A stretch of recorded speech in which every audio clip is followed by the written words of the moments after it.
Have you ever wondered what happens to street sweeper brushes when they get worn out? Yeah, I never thought about that either. Well, apparently, they make for pretty good back scratchers for livestock and zoo animals in particular. Since climate change is one of the biggest issues of our time, I'm doing a series this year called Greener on the Money, looking at how environmental solutions can also be good for business. And I start with a store in North Texas that has sold a lot of those discarded street sweeper brushes. Another thing they sell a lot of, so this is old bowling alley wood, can be turned into new tables or butcher blocks or a shuffleboard. This store specializes in materials that are used but still have a lot of use left, often for ways that were never intended. You know, I honestly think this would be kind of cool in a man cave. Take, for instance, worn conveyor belts, huge rolls of them. That's me there. The industries that used them now consider them trash. And somebody else comes along and says, this is the treasure that I've been looking for. Oh yeah, absolutely. People reuse it as conveyor for small projects they're using.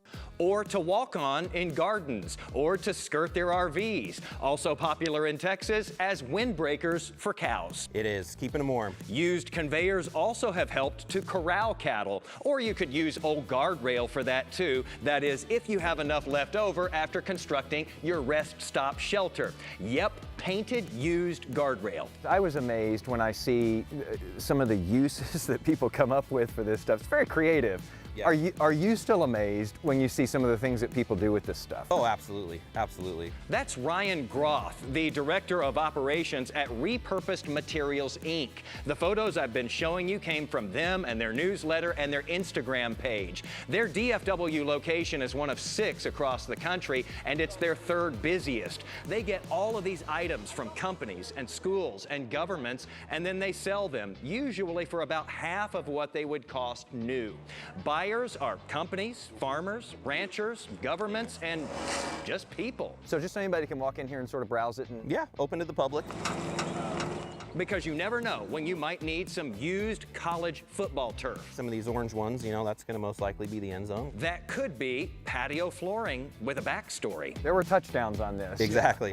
Maybe also grab some old gym flooring and convert it into tables and walls. And how about transforming whiskey and wine barrels? Still have the wine stains on them. Oh yeah. Into planters, tables, dog beds, dog houses, sinks, and storage cabinets. Perhaps the only item they sell that's more versatile than that is, of course, the used fire hose, which can become chairs, more chairs, a handrail, a chainsaw cover, guitar straps, and an animal playground, among other things.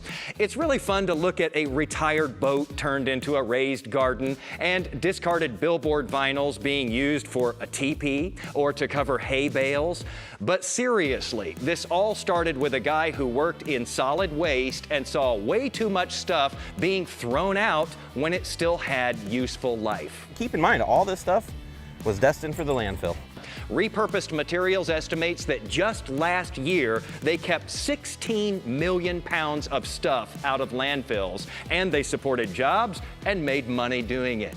I have more info on this in my article today, posted at Jason Wheeler TV on Facebook and Twitter, and send me some photos there of your best repurposing ideas too. Maybe it'll help the rest of us learn some new ways to be greener on the money.